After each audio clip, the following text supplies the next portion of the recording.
बहुत सी तीरंदाजी प्रतियोगिता जीतने के बाद एक नौजवान तीरंदाज खुद को सबसे बड़ा धनुर्धर मानने लगा। वह जहाँ भी जाता लोगों को उससे मुकाबला करने की चुनौती देता और उन्हें हराकर उनका मजाक उड़ाता। एक बार उसने एक प्रसिद्ध जैन मास्टर को चुनौती देने का फैसला किया और सुबह सुबह पहाड़ों के बीच स्थित मठ पर जा पहुंचा। मास्टर, मैं आपको तीरंदाजी प्रतियोगिता के लिए चुनौती देता हूँ, नवयुवक बोला। मास्टर ने नवयुवक की चुनौती स्वीकार कर ली। मुकाबला शुरू हुआ। नवयुवक ने अपने पहले प्रयास में ही दूर रखे लक्ष्य के ठीक बीचों बीच निशाना लगा दिया और अगले निशाने में उसने लक्ष्य के बीच पहले तीर को ही भेज दिया। अपनी योग्यता पर घमंड करते हुए नवयुवक बोला, कहिए मास्टर, आप इससे बेहतर करके दिखा सकते हैं? यदि हाँ तो करके दिखाइए, यदि नहीं तो हार मान जाइए। मास्टर बोले, पुत्र मेरे पीछे आओ।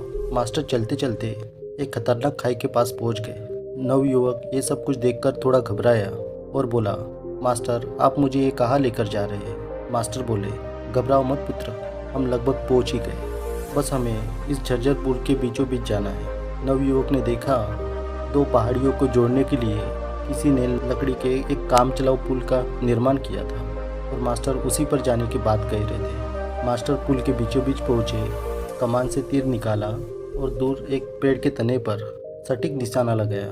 निशाना लगाने के बाद मास्टर बोले, आओ पुत्र, तुम भी उस पेड़ पर निशाना लगाकर अपनी दक्षता सिद्ध करो।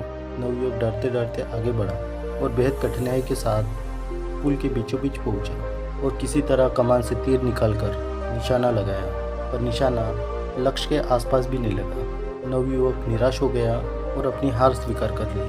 तब मास्टर बोले, पुत्र तुमने तीर निशाने पर हासिल कर तो लिया, पर तुम्हारा उस मन पर अभी भी नियंत्रण नहीं है जो किसी भी परिस्थिति में लक्ष्य को भेदने के लिए आवश्यक है।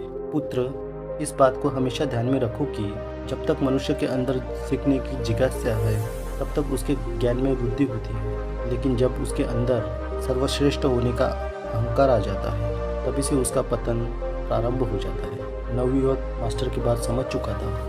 उसको एहसास हो गया था कि उसका धनुर्विद्या का ज्ञान बस अनुकूल परिस्थिति में ही कारगर है और उसे अभी भी बहुत कुछ सीखना बाकी है। उसने तत्काल ही अपने अहंकार के लिए मास्टर से माफ़ी मांगी और सदा एक शिष्य की तरह सीखने के लिए और अपने ज्ञान पर घमंड न करने की कसम खाई। दोस्तों, हमने इस जैन कहानी में देखा जब किसी के अंदर सर्वश्रेष्ठ होने का अहंकार आ जाता है तभी से उसका पतन प्रारंभ हो जाता है। इसके साथ साथ हर व्यक्ति की एक खासियत होती है जिसमें दूसरा व्यक्ति शून्य होता है, इसलिए सभी का सम्मान आदर करना हमारा कर्तव्य है।